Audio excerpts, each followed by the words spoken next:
Financial Planner. Follow us on YouTube.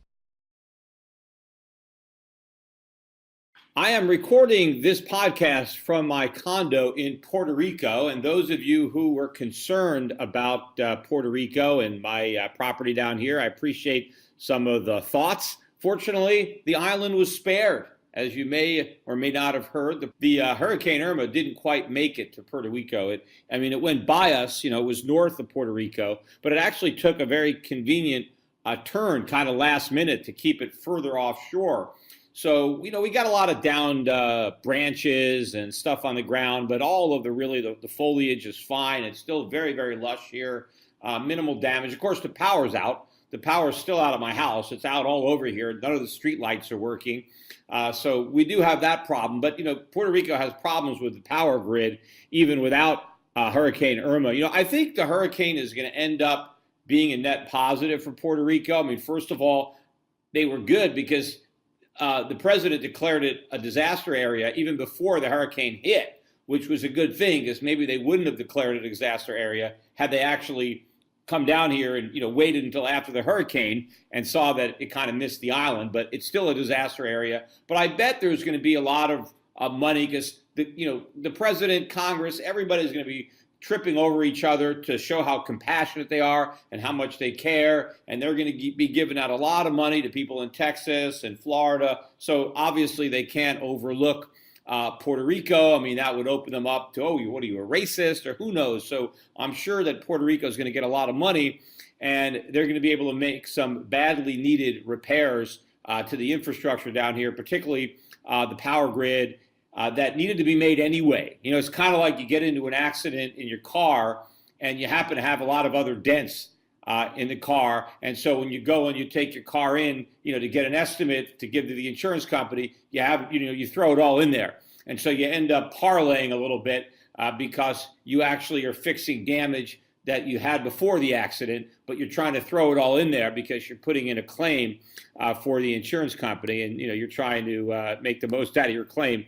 And so a lot of people do that, and I think the same thing is going to happen here with Puerto Rico. They're going to get money to do stuff that really has nothing to do with the hurricane. But of course, there was no political will in Congress to give aid to Puerto Rico because they're broke and they borrowed too much money. Right, that was somehow a bailout for the banks or whoever it was being portrayed in the media. But obviously, nobody is going to be against aid for disaster relief. So this is going to work out for Puerto Rico. In fact, I think if you look at what's happened in the Caribbean, you had some of the islands really got decimated. When Irma was a Category 5, the eye actually went right over a few of these islands and they got hit with the full strength. Look at what happened to the British Virgin Islands, St. Martin, then Anguilla, St. Bart's, Barbuda. Even the U.S. Virgin Islands has some damage, Turks and Caicos. Some of them obviously worse than others, but a lot of damage to the infrastructure, to the airports, to the hotels. A lot of these islands are just going to be completely out of this season's tourists. Obviously, people that have hotels that they booked at St. Martin or the BVI or, any of these places, they're going to have to cancel those reservations. Now, if they still want to go to the Caribbean, they're going to have to choose from among the islands that didn't get hit. So those islands that were fortunate enough to be missed, now they're going to have a lot of demand for their hotels. And so it's going to actually be a positive for some of these islands, although it's certainly going to run up construction costs all over the Caribbean and insurance costs. Insurance rates are going to really go through the roof, even for people who didn't put in claims, because, the insurance companies, they lose a lot of money, and now they have got to recoup those losses.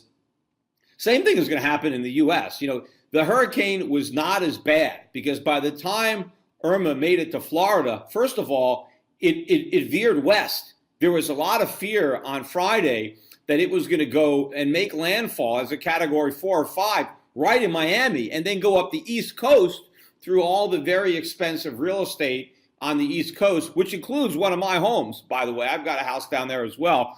But there was some thought that that's what was going to happen. And then there'd have this huge storm surge. And instead, Irma took a shift to the west, and it didn't really make landfall until it was down, I think, at category 3 or down to 2. I mean, it was, off the coast of Florida, off the West Coast, and it certainly did a lot of damage, but it didn't do the apocalyptic type damage that was done, to some of these Caribbean islands that took direct hits when the hurricane was at full strength. So the damage wasn't as big, but still there's going to be a lot of insured losses down there. The insurance companies are going to pay out. And of course, they don't know, right? All of a sudden we had 2 Cat 5 hurricanes form in the Caribbean at the same time. That's very rare because the other one, Jose, happened to go up north. And so we're lucky on that one. And we just, we had that big category 4 that hit in Texas. So maybe the insurance companies are thinking, is this a new thing? Are we going to go a few years with some real big hurricanes making landfall? Because you don't know. I mean, is this an aberration or is this the start of a new trend?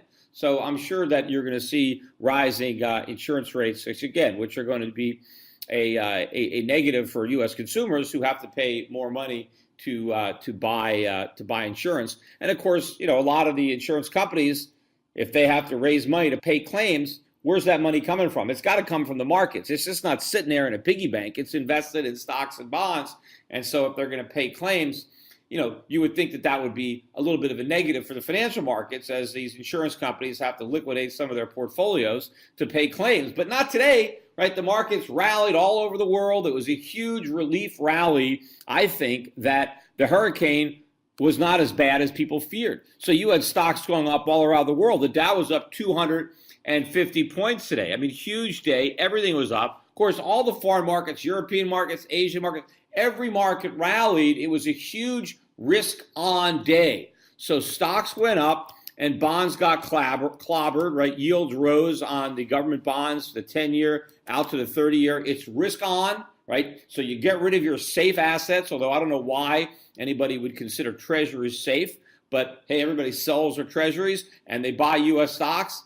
And they sold gold. Gold was down $19 today. This is the biggest move I've seen in a day in a while. In fact, this 19-day down move, gold has been moving up steadily from like low 1200s, almost 1200 even, to 1350 last week. I don't think I've ever seen a $19 update. Gold's been going up slowly. $5, $7, $3. Maybe there was one $10 day, I think. But it's been a very slow, steady climb on a wall of worry. And now all of a sudden we have a day where everybody's excited because the hurricane didn't do as much damage as it could have. And they all buy stocks and they dump gold and it goes down $19 in one day. Now, I don't even think the gold rally had anything to do with fears over the hurricane damage. I mean, it's possible that there was a little bit of it, but I really doubt it because gold had been rallying steadily before these hurricanes even came around. And I don't think any of this gain was necessarily the result of the hurricanes. Had none of these hurricanes showed up, gold could still have been exactly where it was. I mean, gold was rallying anyway. I didn't see a big rush into gold as a result of these hurricanes, but I'm seeing a rush out. And again, this is basically the way bull markets work. When you have a bull market, the biggest moves are down. Just like in a bear market, the biggest moves are up because you have, you're trying to create fear. You're trying to shake out weak people, right? So a bull market climbs a wall of worry. The sharp declines supply the worry. So you had a big sharp decline because, hey, the hurricane could have been worse. So people sold gold. They bought stocks. The smart money is taking the other side of this trade, buying the gold on this dip, buying the gold stocks on this dip, because we are going to get news. I mean, the news is going to come out, the flooding, the damage. There is a lot of damage here, a lot of damage to infrastructure. Who knows how long it's going to take for Florida to get their power back. In the meantime, there's a lot of economic activity that's not taking place. A lot of flights have been canceled. I mean, all over the place. Flights that aren't even down here. I mean, the airlines are going to lose a ton of money off of this. Think about all these planes that are just sitting there that aren't being used. So there's a lot of problems that are going to result from these hurricanes, and we're going to learn about that as the days progress. And so the markets will have plenty of bad news to chew on, even if they want to celebrate today. But meanwhile, so all my foreign stocks were way up today, except my gold stocks. I had some huge gainers today. The dollar, on the other hand, did move up. So that took a little bit of the benefit away from the rise in the foreign stocks, but the dollar index still just below 92. It's not like this rally has really taken us anywhere. I think we closed around 91, 93. So we had a little bit of a rally. The dollar was at the lows for the year at the end of last week. This is a little bit of a dead cat bounce. I don't really see anything here. And it's interesting, though, that the dollar is rallying on a risk-on day, right? Not a risk-off day, a risk-on day. And I've made this point before in this podcast. Everybody thinks the dollar's a safe haven. Well, if it's a safe haven, the dollar should be rallying on the risk-off days, right? When people are worried and concerned about things, that's when they look for a safe haven. When you're all excited and looking to be aggressive and you think everything is great, you don't want the safe haven, right? You want to take risk. You want to get in on the action.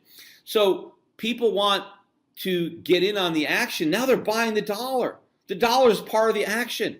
The dollar is a risk asset, and that makes a lot more sense. It never should have been a safe haven. It was a safe haven in 2008, and probably because it was at an all-time record low. Everybody had been shorting the dollar for years. That was the bottom of a 6-year bear market, where the dollar index went from 120 to 70. And so maybe that was just people reversing their trades because they got blindsided by what happened. But if you look at what the dollar is doing now, the dollar is a risk asset. And I don't know, I mentioned this before about Jim Rogers. I got a lot of respect for Jim Rogers. He's a very smart guy, but he's sitting there on a pile of dollars. He's as bearish as I am long term on the U.S. market, on the economy, on the dollar. But he's holding dollars because he thinks that as all this bad stuff starts to happen, there's going to be a big rally in the dollar, and then he's going to sell his dollars and take a profit and buy the currencies that he really likes. Well, there's nothing that I'm seeing in the market that suggests that that's going to happen. The dollar is not trading like a safe haven. The dollar is trading like a risk asset. It's the Swiss franc, it's the Japanese yen that are the safe havens. It's gold that's the safe haven. And by the way, Bitcoin trades more like a risk asset, which is what it is, than a safe haven. I see no indication that people buy Bitcoin when they're worried about stuff. There were a few times where people bought Bitcoin. Let's say there's a country where all of a sudden there's a problem and people are having trouble getting their money out of a country. Sometimes there could be some bids in Bitcoin because people are trying to buy something that they can use to get out of the banking system. So sometimes you see that, but by and large, I don't see Bitcoin trading like bonds or gold. To me, it trades like a social media stock, only on steroids. Right, so it goes up when there's a risk-on day, although not today. I mean, all these risky assets rose, but Bitcoin didn't rise today. But I think there's a lot of people who expect that if we have a real disaster and everything hits the fan, that Bitcoin is going to be a safe haven and it's going to rise. I don't think so. I think it's more likely that it's going to go down. I mean, if the stock market comes crashing down, there's a good chance that Bitcoin is going to come crashing down with it because there's all this speculative money in there. And if the speculators start losing and they want to run for cover, then they sell all the assets that they're speculating on. And that would include Bitcoin. And especially if that happens at a time where gold is rising. And if gold is rising and these cryptocurrencies are falling, then that's going to accelerate the rush to get out of a speculative alternative asset into a traditional safe haven asset like gold. Hey, by the way, I did my video blog on the debt ceiling, which apparently not only did we just extend the suspension of the debt ceiling. Remember, the last couple of times, they didn't even raise the ceiling anymore. Nobody wanted to vote to raise the ceiling. Nobody wanted to vote for a debt ceiling over 20 trillion. So all they did is they voted to suspend the ceiling. So there was no ceiling for a while. Like the sky was the limit, but there was a time limit on how long the debt ceiling was in suspension. And so as we were getting closer to that time limit, they had to cook the books. They had to find ways of spending money but not counting it. They had a lot of stuff that was off the books. Then all of a sudden, Trump and the Democrats decide to kick the can down the road and extend the suspension till December. And all of a sudden, all this spending that was off the books, all of a sudden it's on the books. And the national debt jumped by over $300 billion today, and now we're over 20 trillion for the first time. I'm looking at the national debt clock. If you've never been over there, just go. It's usdebtclock.org, and it's at 20 trillion 164 billion. So I mean, we're already got a good start up to 21 trillion. We'll be up at 21 trillion, quickly. Especially if they get rid of the debt ceiling completely, which is now what Donald Trump apparently is going to do with the full support of the Democrats. Because, the Democrats have always wanted to get rid of the debt ceiling, right? I mean, they want to just spend as much money as possible. They don't want any limit on the amount of money they spend. It's the Republicans who never really wanted to get rid of it. I mean, they never even liked to vote to raise it. I mean, they were embarrassed. The Republicans, they had to vote to raise the debt ceiling late at night. They'd have to stick it in some bill that nobody knew was there because they didn't want to raise it. They don't want to go home and campaign about fiscal responsibility. We need a balanced budget amendment and then vote to raise the debt ceiling. That's probably one of the worst votes that Republicans could make, is raise the debt ceiling, right? The Democrats, they're all fine with the debt. They don't care.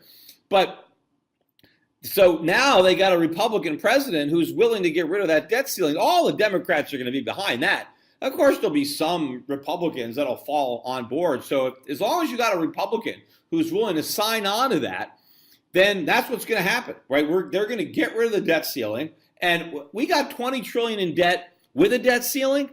Imagine how much more debt we're going to have without the ceiling. Now, yes, they had to raise the ceiling. It was an annoyance, right? Every time we got up there, they went through this whole big charade and, we're going to shut down the government. But I have to believe that the debt ceiling was a little bit of a break. I mean, obviously, it wasn't a ceiling where, it would just go up automatically. They had to raise it. And I'm sure that as they got close to it, there were some cuts somewhere to the rate of increase, that it was a little bit of a break. I mean, not much, obviously, but a little bit. But, I mean, once you get rid of it, I mean, that's it. There's nothing left. And at least, I guess, the debt ceiling, our creditors say, okay, there's some kind of limit. And remember, when I ran for Senate, the thing that I wanted to do, this was my stump speech when I ran for Senate, was send me to the United States Senate, and I will be the guy that never votes to raise the debt ceiling. I will filibuster. It'll be like one big podcast, or at the top, I'm just going to stand up there as long as I can, and I will filibuster any attempt to raise that debt ceiling. And I'll try to get as many senators as possible to prevent the debt ceiling from going up. Because if I could have done that, if I could have convinced enough senators not to increase the debt ceiling, I would have forced the budget into balance. They would have no choice but to massively cut government spending. So that was what I wanted to do. And obviously somebody else could do that, but if they get rid of the debt ceiling, nobody can do that. The only tool that we potentially had to put a brake on runaway government spending is the failure to raise the debt ceiling. And it's interesting, too, that, the spin has been that, it's irresponsible. These Republicans are threatening not to raise the debt ceiling. We have to raise the debt ceiling. That's the responsible thing to do. We have to raise the debt ceiling. America always pays its bills. I mean, I would laugh. We never pay our bills, right? That's why we have all this debt. If we always paid our bills, there'd be no debt. Why do we have 20 trillion in debt? Because those are 20 trillion of unpaid bills. That's what they are. I mean, do you pay your MasterCard with your Visa and then say, hey, I just paid off my MasterCard? Yeah, but look, now it's all on my Visa. It doesn't count as paying if you're borrowing the money. So it was all like a chapter right out of an Orwell novel that they were able to convince the public that the responsible thing to do is go deeper into debt to prove that you pay your bills, when it's actually the opposite. But this, getting rid of this debt ceiling, this is just going to pave the way for what I've always known was going to happen. We're going to have runaway deficits. They're going to have this infrastructure. They're going to have the money to bail out the disaster relief. We're going to have some kind of tax cut, especially if Trump is going to start working with the Democrats. There's a lot of things they could do. A lot of bad stuff. This bipartisanship, this is about the worst thing that you can have, right? The media wants to play it up like this is some great kumbaya. They all get along. Yeah, they all get along to pick our pockets. They all vote for the other guy's bad things. It's all pork, right? All the bad spending gets in. Everybody gets what they want. Everybody gets to be Santa Claus, right? Republicans get some tax cuts. The Democrats get to spend more money on stuff, and no one cares about the debt because it's just going to blow through the ceiling that's no longer exists. So this is all bad news, and this is going to weigh on the dollar. I mean, this one-day rally isn't going to matter. bigger deficits, U.S. economy slowing down. Even if the Fed was thinking about raising rates, I don't know. Are they going to do it now with all the uncertainty, all the potential fallout from these hurricanes and these disasters? I think the market now has reduced the probability of a rate hike this year, or a December rate hike, down to about 20-25%. So most people don't think the Fed is going to raise rates any more this year. And I think if we get through this year without a rate hike, then we're probably not going to have any more. Probably the next thing the Fed is going to do is cut rates. And I don't even think the dollar has begun to price in that. I don't think gold has begun to price in that. Of course, I don't want to forget, with all the talk of the natural disasters, to point out the 16th anniversary of the man-made disaster, the terrorist attack that happened on September 11th, 2001. It's hard to believe that 16 years have already gone by since that tragic event. And of course, we're living with the tragedy. Many people personally who lost loved ones will never be able to get over that. But the economy is still being affected. Obviously, every time we go to an airport and we're scrutinized, we think about September 11th, because after all, that's where all this added security came from. When they took my shaving lotion or my sunscreen the last time I had it in my carry-on. Apparently that's all to make sure that there's not another terrorist attack. The Department of Homeland Security did not exist prior to the September 11th terrorist attack, and now we have that. So a lot of things happened. The Patriot Act exists today as a result of the terrorist act. That's, again, probably one of the most unpatriotic pieces of legislation ever passed. If there was ever truth in legislating, like the government requires all private industries to label their products. You can't be deceptive in the way you label your products. Well, but the government is very deceptive in the way they label their legislation, because generally whatever the name of the legislation is, the actual effect of the bill is the opposite of the name. Like tax simplification is in fact tax complication, but nobody wants to vote for more complicated taxes, so they complicate the tax code by calling it simplification. Nobody wants to vote for the unpatriotic act, so they put a bunch of unpatriotic things in some legislation and they call it the Patriot Act, because they're able to pass it when there's an emergency, when there's a war.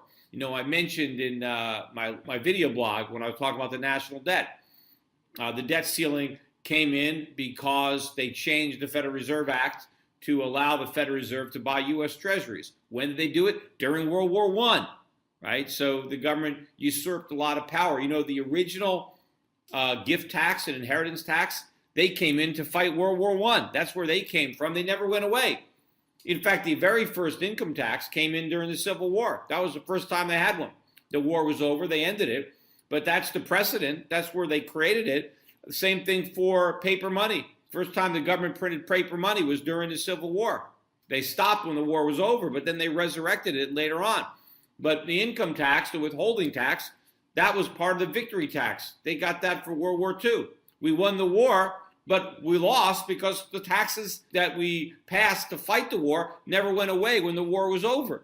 The telephone excise tax, we're still paying that. I pay that on my cell phone. Why do we have a federal telephone tax? It was part of the victory tax. We didn't have it before World War II.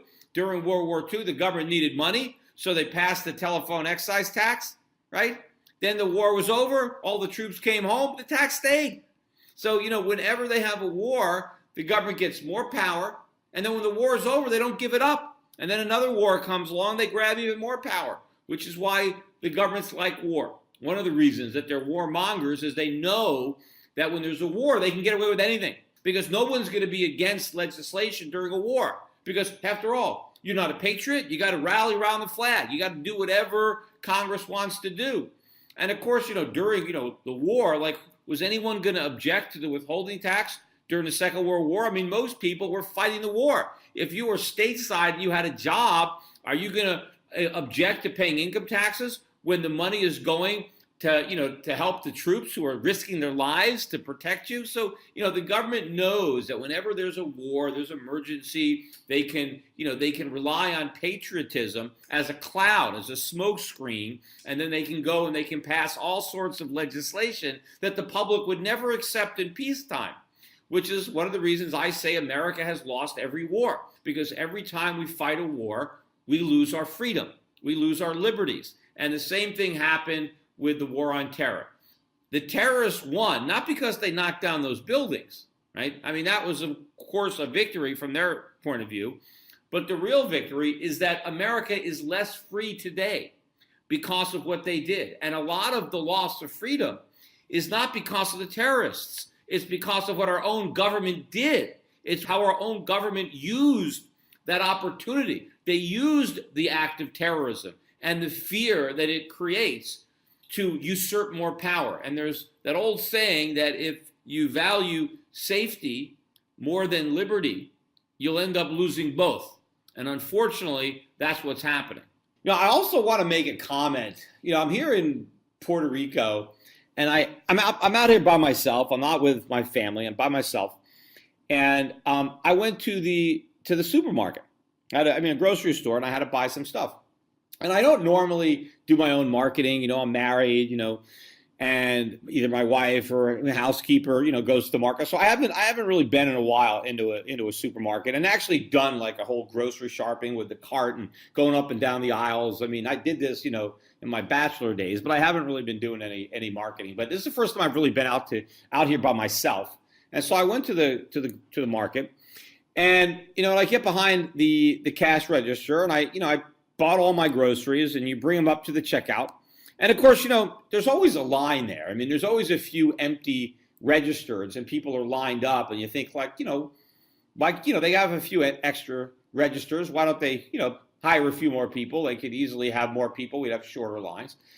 But the most interesting thing was that there's nobody there bagging the groceries, right? The person who is ringing up the purchases, the items, as he rings them up, he sets them aside, and they're all just piling up.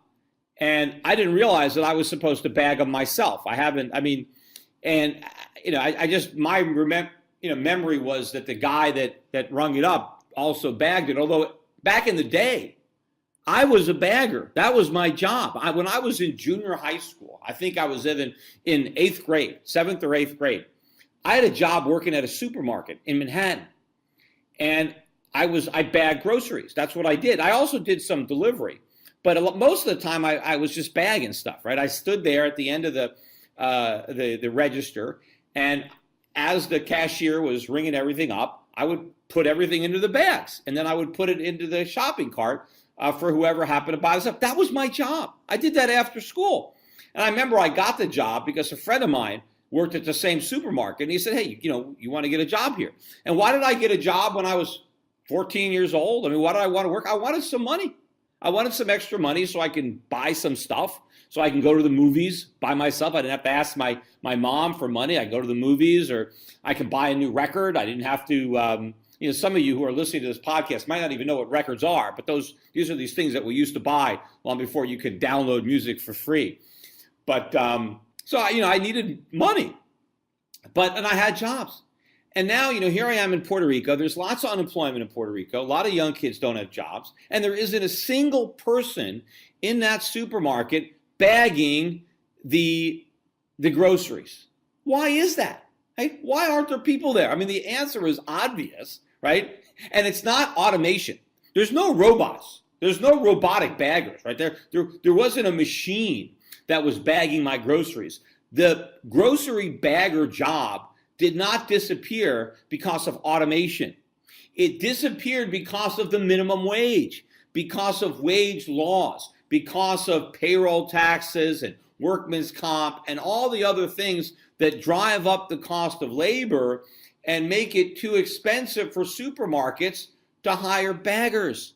Right now, obviously, people would prefer to have somebody else bag your groceries for you. The checkout lines would move faster. Although if you're doing it yourself, I suppose it's the same speed.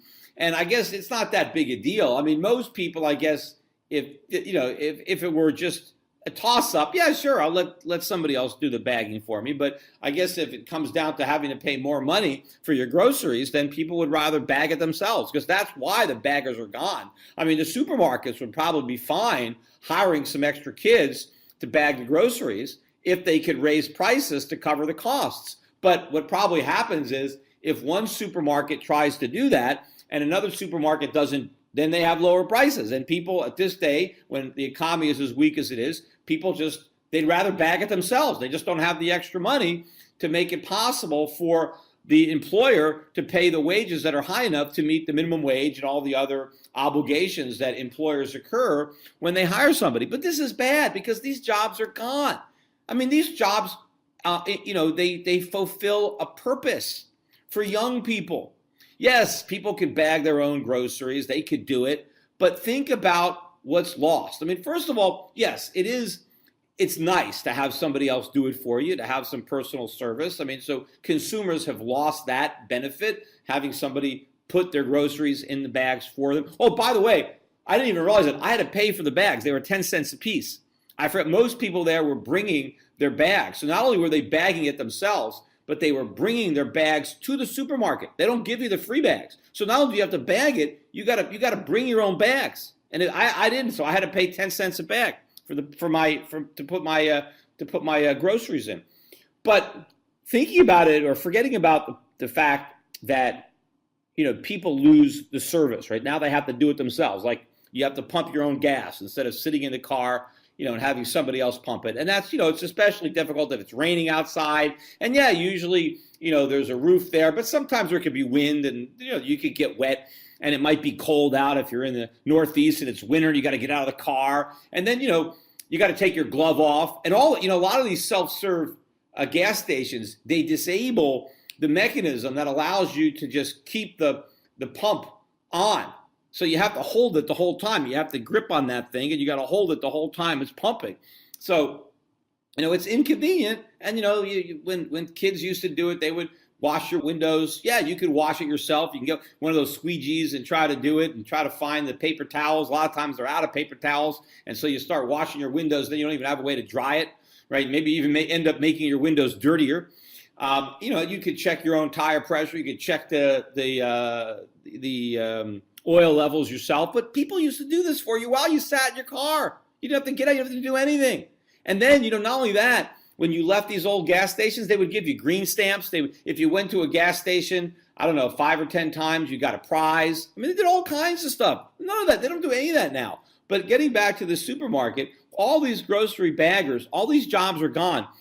What benefit did these jobs provide? Well, to me, a 14-year-old kid, 15-year-old kid, when I had these jobs after school, I delivered pizza. I mean, I did different things after school when I was living in New York, right? What did these jobs do? Because they didn't pay me a lot of money. I can't even remember what I earned. But it wasn't a lot of money, but it was enough. It was enough that I could do stuff, right? I could go to the movies, right? I could buy a record. I could do stuff with the money. But what benefit do these jobs have? Well, first of all, a young kid learns responsibility. I had to show up, right? If it was my shift, I had to be there, right? If the employer was depending on me to come, because I work, I didn't work 5 days a week, but they would have a schedule and I would have to volunteer. And if I told the boss, yes, I will be there, I'm going to work, 4 to 7, or I'm going to work, sometimes I work evenings, sometimes I work on a weekend. I took a Saturday. If I told them I was going to be there, I had to be there. They were depending on me. I had to show up. I had to be punctual, right? And then, I had to, it wasn't hard work, but I had to do certain things.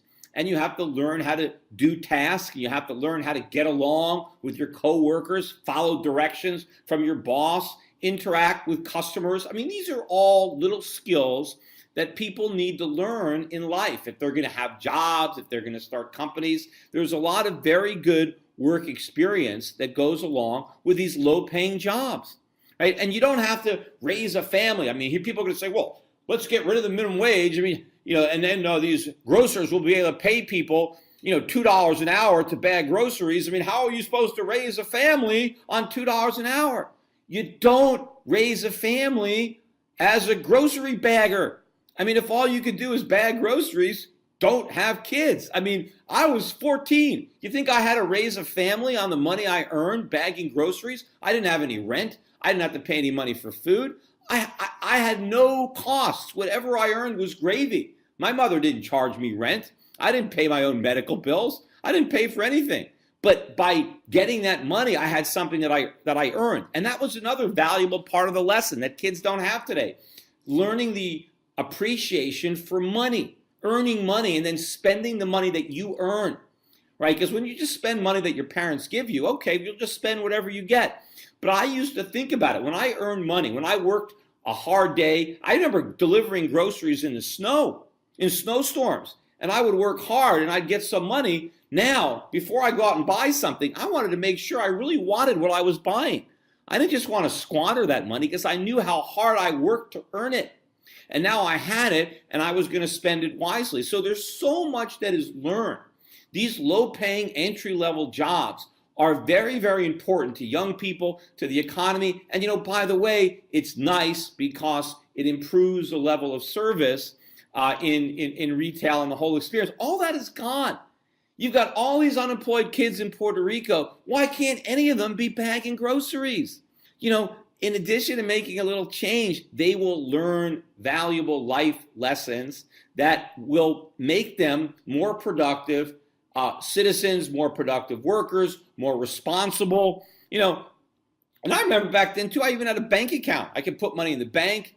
I don't even think kids have bank accounts these days. I mean, I don't even think the banks will allow an account that's that small a balance to be on their books with all the paperwork. I mean, it was easy to open up a bank account back then when I was a kid. I opened up a bank account and I got interest on it.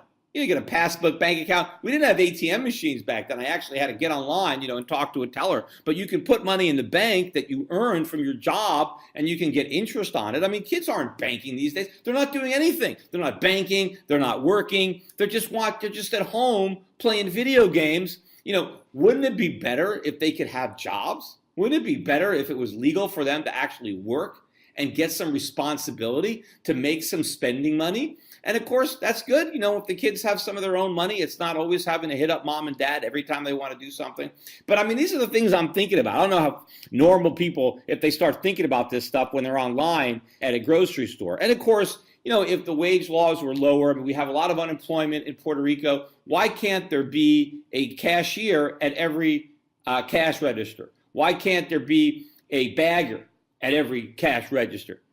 Because of the labor laws. You have all these people not working. Obviously, they could take those jobs if they were legally allowed to be hired. But of course, if you have, welfare and things like that too, then a lot of people are like, well, why should I take this low-paying job when I can take a welfare check? But that's not the case with a 14-year-old kid or a 15-year-old kid. You can't go out there, I guess, and get welfare at that age, right? So the only chance you have of earning money is with a job. But of course, now, since you can't legally get a job when you're 14 or 15 years old, how do kids in the inner cities who are 14, if they want some extra spending money, how do they make money? They commit crime. They deal drugs.